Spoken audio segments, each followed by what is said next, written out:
vypínam mozog, hej, že tiež si pamätám moje prvé triatlonové preteky, to sme boli pred akože jazerom veľkým, kde sme akože bol štart, že sme mali ísť plávať a teraz týpek zakričal, že dobre, že 30 sekúnd a ja som vtedy akože neplával, to bolo iba nejakých 750 metrov v kuse a pre mňa to vtedy ešte bola akože veľká vzdialenosť, teraz je to akože nič, hej. A to som akože bol, a keď zakričal, že tých 30 sekúnd, tak ja som si povedal, že ups, že to čo idem robiť, že idem sa tam utopiť teraz alebo čo. A vtedy ma úplne tak super vyplo, že vôbec som nezačal mať taký, že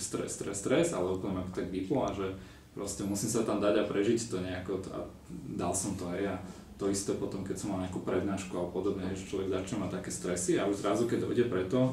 tak našťastne mám takú panickú reakciu, že začnem stresovať, ale úplne ma tak skľudní, vypnem sa a iba, že už to ani v mojich rukách, že som tu, musím to už iba tam ísť a naložiť to, čo najviac to akože viem dať, takže sa tak spoľahnúť akože na seba v tých pár sekundách pred tým štartom alebo pred niečím dôležitým,